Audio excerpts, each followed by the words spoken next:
1990-yildan ishlab chiqarila boshlangan. Eng ishonchli o'rta hajmdagi yo'l tanlamaslar qiroliga aylangan avtomobil bu Toyota Prado.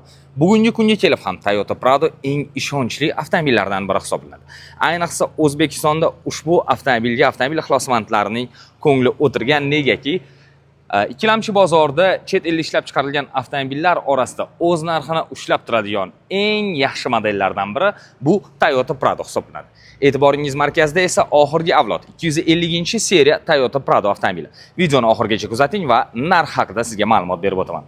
Avtomobil mutlaqo o'zgargan va eng birinchi o'zgarishlardan biri bu avtomobil dvigateli.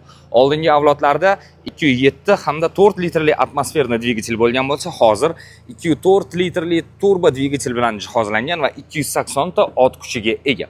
Tashqi ko'rinish albatta ko'rinib turibdi o'zgargani, ichki ko'rinish ham mutlaqo o'zgargan. Oldingi modellarda marketolog hamda dizaynerlar ishi sal kamroq bo'lgan bo'lsa, aynan bu modelda yangilangan avlodda dizayner hamda marketologlar juda ham zo'r ishlashgan. Chunki barcha zamonaviy texnologiyalar va zamonaviy dizayn yechimlari ishlangan bu avtomobilda.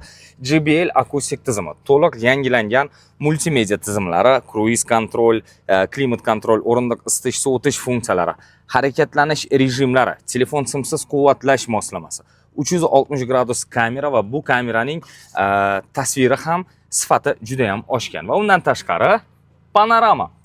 Demak, bu avtomobil haqida gapirsa, gap juda ham ko'p. Batafsil ma'lumotni olish uchun Toyota A avtodealerlik markaziga murojaat qilishingiz mumkin. A bozor yordamida esa siz bu avtomobilni nasiya savdo shartlari asosida xarid qilishingiz mumkin. Narxi esa 1 milliard 68 million so'mdan boshlanadi.